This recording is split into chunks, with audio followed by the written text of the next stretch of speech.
दूसरा, मनु के 5 पुत्रों का वंश वर्णन। श्री सुखदेव जी ने कहा, परीक्षित, जब सुद्युम्न तपस्या करने वन में चले गए तब वैवस्व मनु ने पुत्र की कामना से यमुना तट पर बैठकर 100 वर्ष तक तपस्या की। यानी उस समय 10,000 उम्र थी। 10,000 में से दशांश नहीं, अभी भी कुछ गलती है मेरे ख्याल से, 1000 की उम्र थी। हाँ, ये थोड़ा है। ये क्या, हम लोग, मैं बचपन में भी गणित में कच्चा ही था, अभी भी कच्चा ही हूँ। हाँ, लेकिन एक चीज है, परमात्मा में कच्चे मत रह जाना। इस दुनिया का हिसाब किताब उधर होता रहेगा, उसमें थोड़ी गलती हो जाए तो दिक्कत नहीं। परमात्मा के नाम में गिनती में भूल हो जाए तो और गिनती कर लो। ऐसे एक संत कह रहे थे, शायद सुधांशु जी महाराज, और कोई हो तो मुझे नाम याद माफ करे, लेकिन नाम की करीब करीब गलती नहीं है। बोले, आप नाम सुमरन कर रहे हो और माला, बोले हाथ थोड़ा इधर उधर चला गया, तो बोले हम क्या करते हैं? बोले आप क्या करोगे? फिर बोले हम सोचेंगे कि 70-80 करीब पहुंचे थे, फिर वहां से शुरू करते। बोले नहीं नहीं, वापस से शुरू करो। फिर कहीं भूल जाओ तो फिर वापस से शुरू करो। अच्छा, कहीं आपका अब समझो कोई काम आ गया, वैसे तो माला जपते समय इधर उधर ध्यान नहीं होना चाहिए, पूरा ध्यान वही होना चाहिए।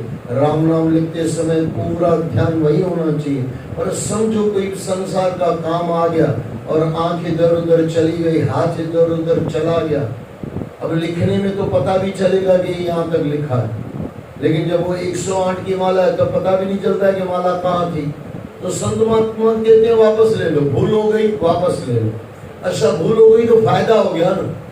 समझो 50 आपने नाम सुमरन कर लिए थे, राम राम राम राम राम राम राम, 50 तक पहुंचे थे, और आप भूल गए तो वापस 50 दूसरी बार आएगा। वापस भूल गए, वापस 50 तीसरी बार आएगा। तो उल्टा भूल में भी फायदा हो गया। हमारे कल संत कह रहे थे, बोले वेस्टेज माल को भी परमात्मा को दे दो, बेस्ट हो जाएगा। और ये चीज बढ़िया, वहां पे गिनती नहीं आ रही तो फायदा हो रहा, और गिनती आ रही तो फिर गिनती करके चलो।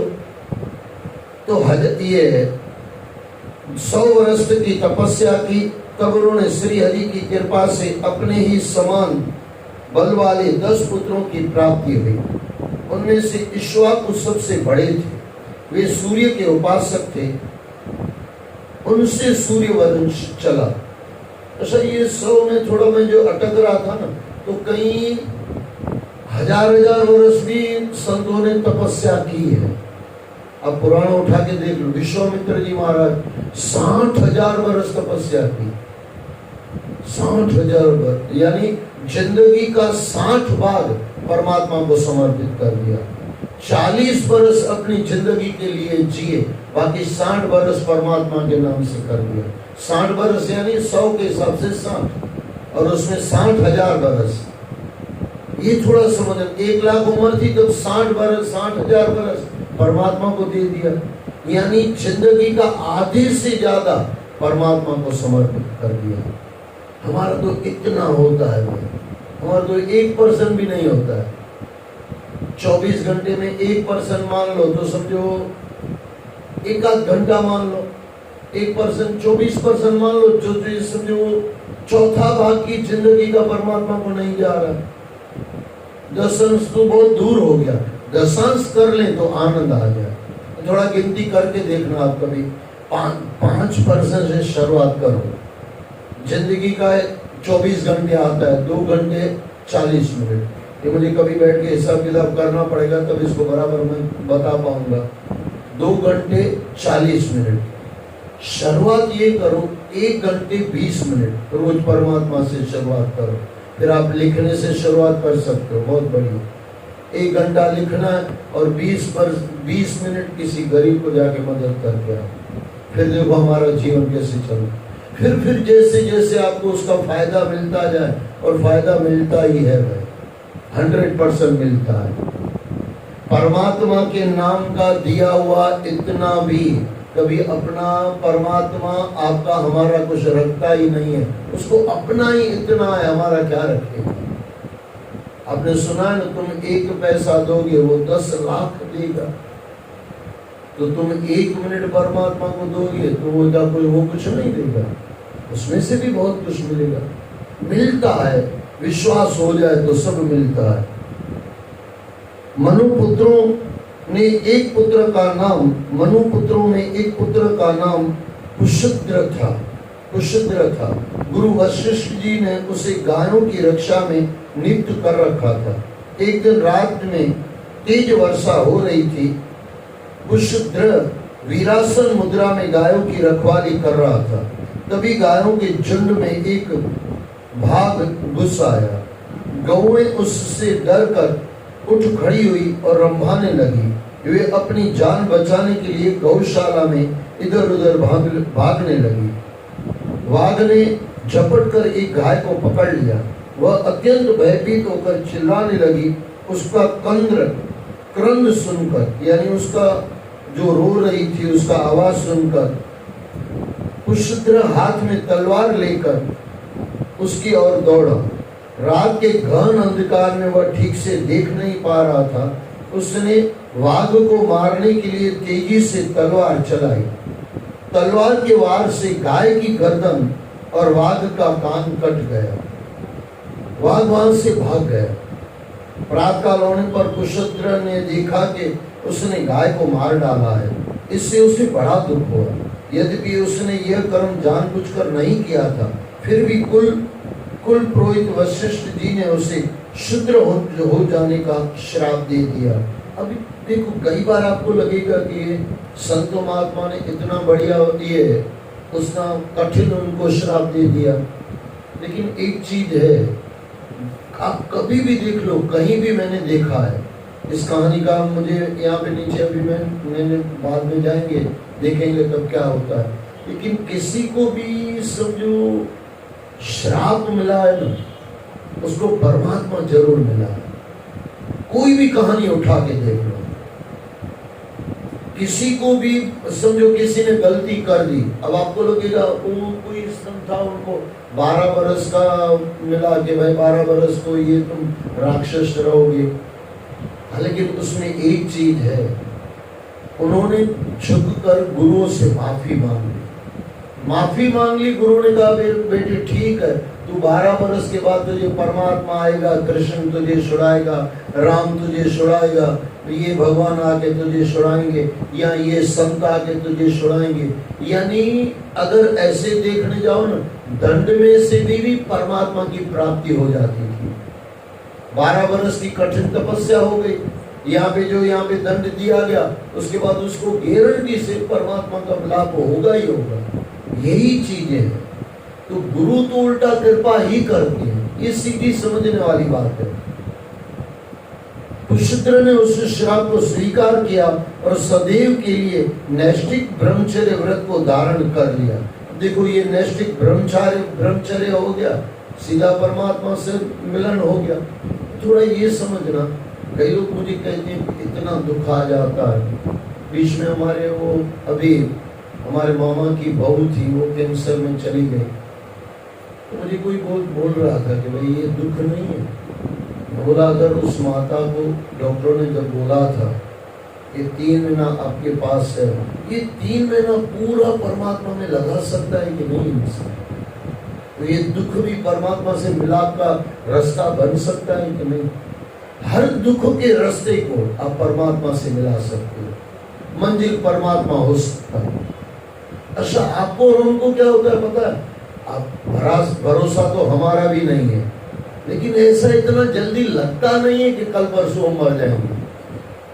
आज भी सकते हैं, अभी भी मर सकते हैं, लेकिन ऐसा कोई कैंसर जैसा रोग है नहीं, तो उनको कोई टेंशन नहीं है। लेकिन वहां पे तो टेंशन हो गई ना। वहां पे उसको लगता है कि भाई 3 महीने के बाद तो जाना ही है, 3 महीने में ही जाना है। और वो माता अगर बराबर प्रेम से लग जाए, राम नाम की कापियां भर दे, तो कापी तो राम नाम की भरेगी, लेकिन दिल राम से भर जाएगा। हकीकत यही है। और राम नाम की तो शक्ति क्या बताऊं। मैंने आपको कहा, कलयुग में 2 चीजें चलती है, राम का नाम, भगवान राम का नाम, और दूसरा दान।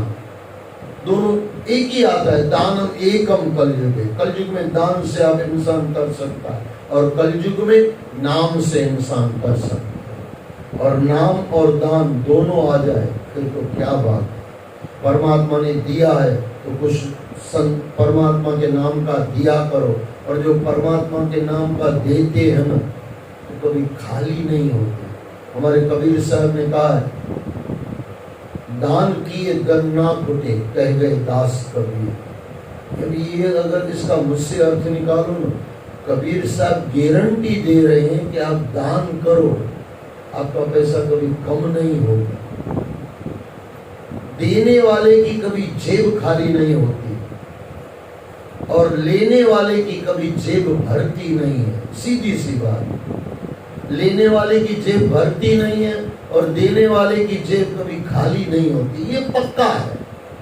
आपने एक भी इंसान ऐसा नहीं देखा होगा दान पुण्य करके वो खाली हो गया हो, पॉसिबल ही नहीं है। फिर तो कबीर को भारी पड़ जाएगा, क्योंकि उन्होंने गारंटी दी हुई है। जितना दान इंसान देता है ना, अभी ये मैं आत्मश्लाघा हो जाएगा, थोड़ा कुछ उसका गलत अर्थ मत लेना। मैंने काफी बार ये मेरे अनुभव किया है, अनुभव हुआ है मुझे।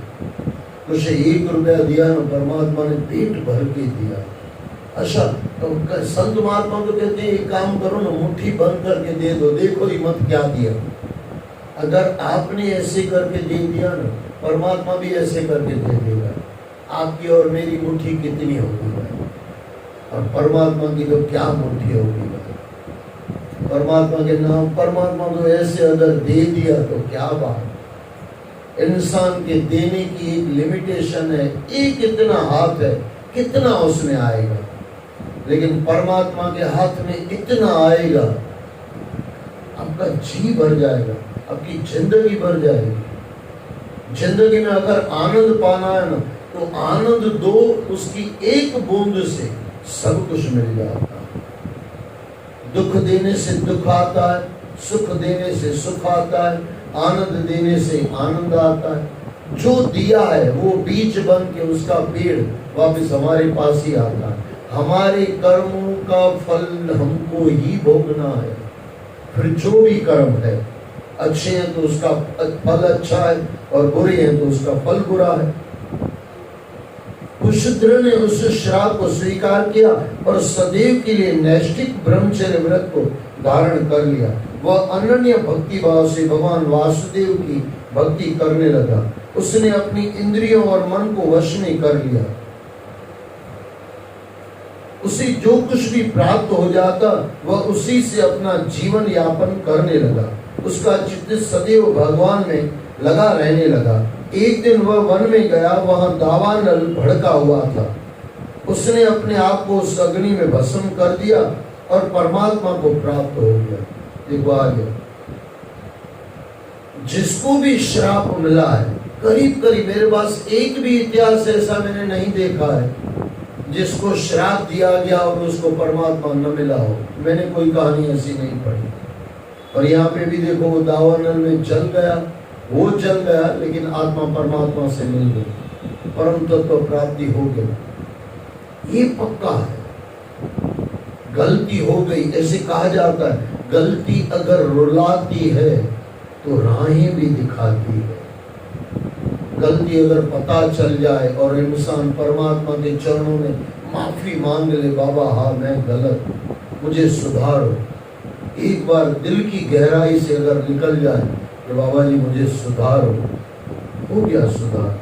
फिर परमात्मा का, तुम उंगली परमात्मा को दे दो, वो हाथ पकड़ के अपने तरफ खींच लेगा, लेकिन उंगली देना शिष्य का काम है।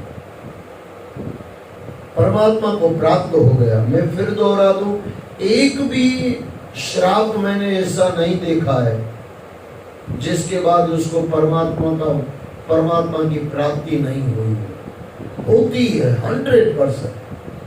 समझो परमात्मा की और गुरुओं की असीम कृपा मेरे पे है। कितने ग्रंथों का अध्ययन किया है, लेकिन एक भी कहानी मेरे जीवन में ऐसी नहीं मैंने सुनी ग्रंथों की जिसको समझो किसी ने श्राप दिया हो, गुरुओं ने श्राप दिया और उसको परमात्मा नहीं मिला हो। नहीं हुआ। यहाँ पे भी वो पूरा ही हुआ, परमात्मा से प्राप्त हो गया, परमात्मा उसको प्राप्त हो गया।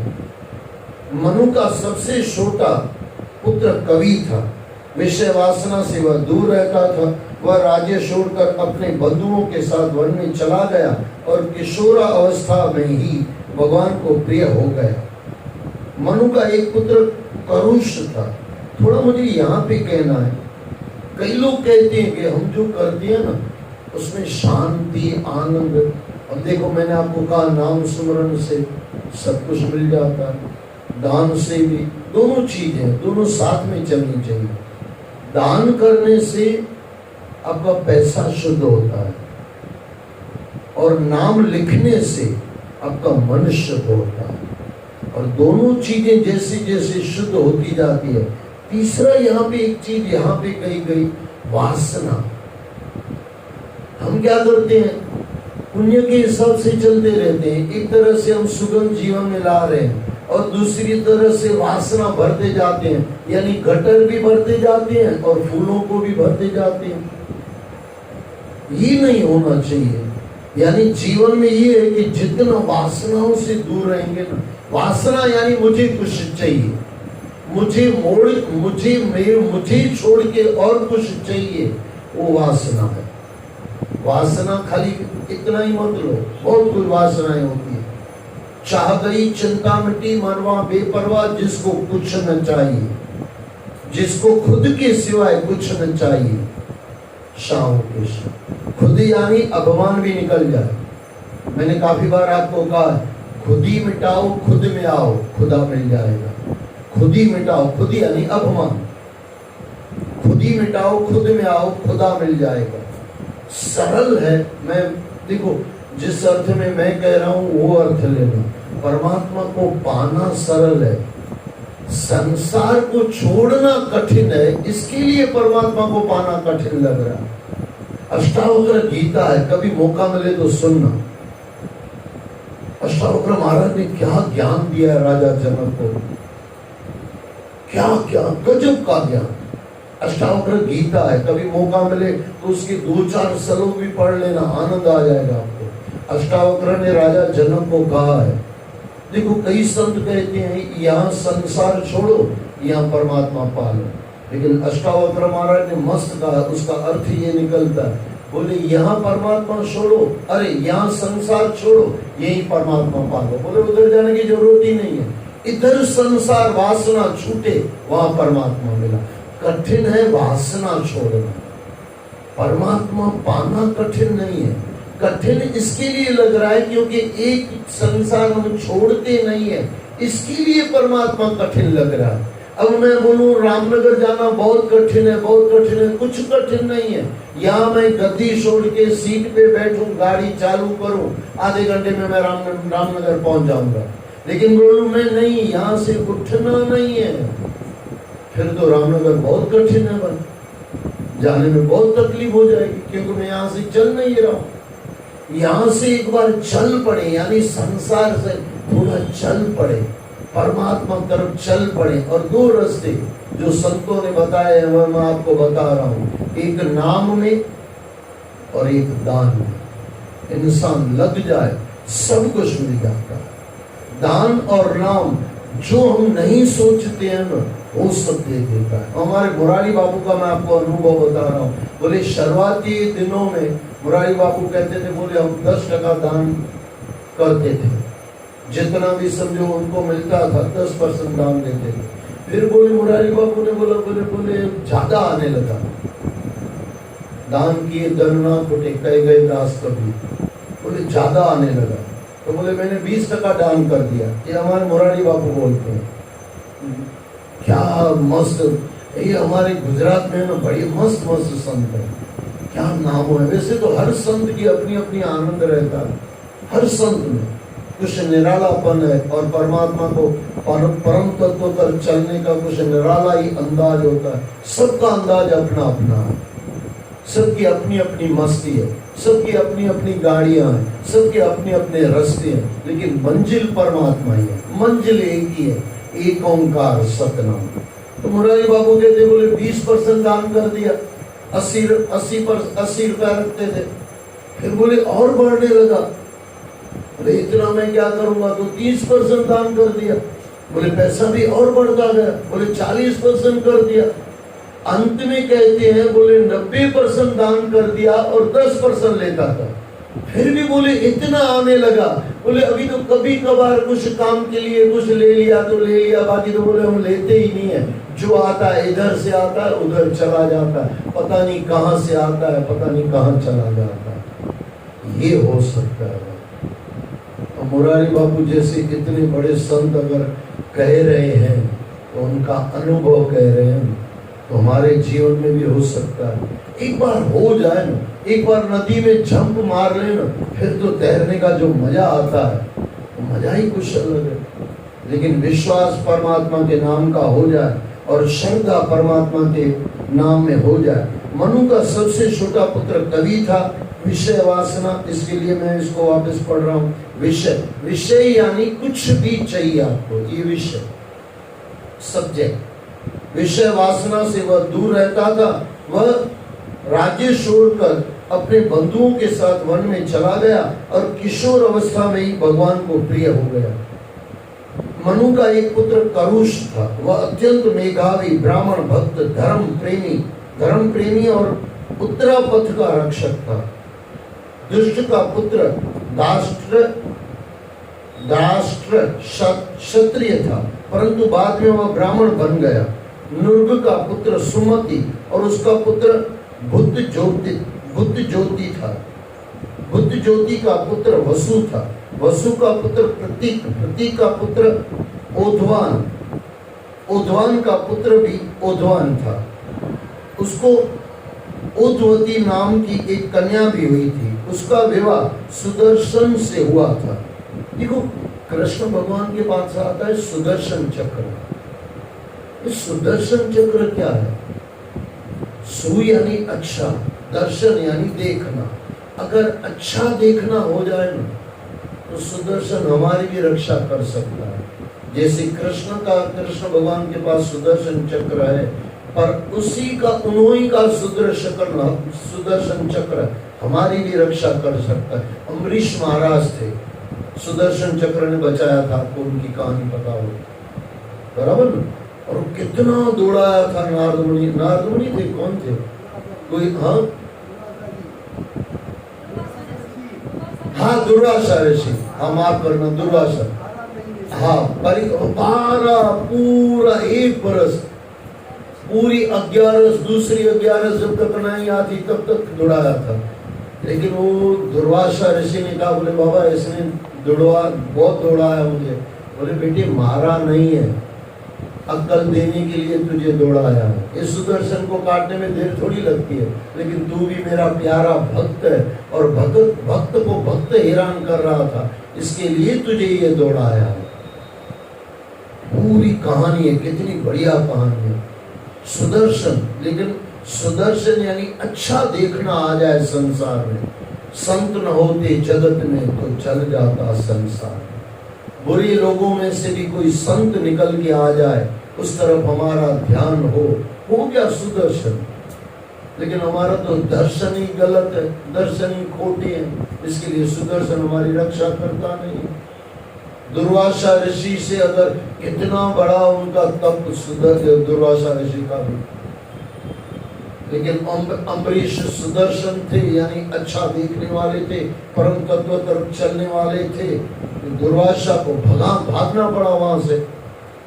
तो यहाँ पे भी ये चीज जो कही जाती है, सुदर्शन से हुआ था, उसका विवाह सुदर्शन से हुआ था। मनु पुत्र नरीशन से चित्रसेन उसके ऋष और ऋष से मीढवान हुआ, मीढवान से क्रुच और उससे इंद्रसेन की उत्पत्ति हुई। इंद्रसेन ने वीतहोत्र और उससे सत्रश्रवा की उत्पत्ति हुई।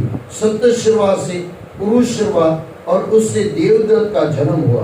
देवदत्त के अग्निवेश्य नामक पुत्र हुआ। देवदत्त के अग्निवेश्य नामक पुत्र हुआ, जो स्वयं अग्निदेव ही था। आगे चलकर वे ही कानीन एवं महर्षि जातुकर्ण्य नाम से विख्यात हुए। ब्राह्मणों का अग्निवेश्यायन गोत्र उन्हीं से चला। मनु के पुत्र दृष्ट के पुत्र का नाम नाभाग था। वह अपने कर्म के कारण वैश्य हो गया। उसका पुत्र भलंद हुआ और उसका वश्य प्रीति हुआ वश्य प्रीति का प्रांशु और उसका प्रमित हुआ। प्रमित का खनिन और खनिन का चाक्षुष हुआ। चाक्षुष का विवशति हुआ। विवशति का पुत्र रंभ और रंभ के पुत्र खनि नेत्र दोनों ही परम धार्मिक थे। उनके पुत्र करधम और उनके अविष्य हुए। अविष्यत के पुत्र मरुत चक्रवर्ती राजा हुए। उनसे अंगिरा के पुत्र महायोगी सर्वंत ऋषि ने यज्ञ कराया था। उस यज्ञ में इंद्र सोमपान करके मतवाला हो गया था और दक्षिणा से ब्राह्मण तृप्त हो गए थे। मरुत के पुत्र का नाम दम था।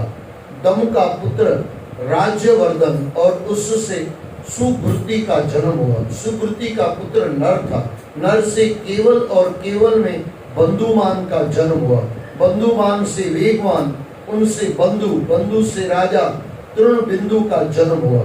वह आदर्श गुणों से युक्त था। अलबुंशा नामक अपर्शा ने उसका वर्णन किया और उससे कई पुत्र और ईडविडा नाम की कन्या प्राप्त हुई।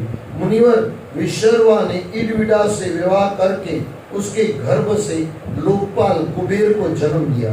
महाराजा तृणबिंदु के पुत्रों का नाम विशाल, शून्य बंधु और धर्मकेतु था। विशाल राजा हुए और उन्होंने वैशाली नाम की नगरी बसाई। विशाल का पुत्र हेमचंद्र हुआ। हेमचंद्र से दुम्राक्ष और उससे संयम हुआ। संयम से कुशाश्व और देवज नाम के दो पुत्र हुए। कुशाश्व के पुत्र का नाम सोमदत्त था।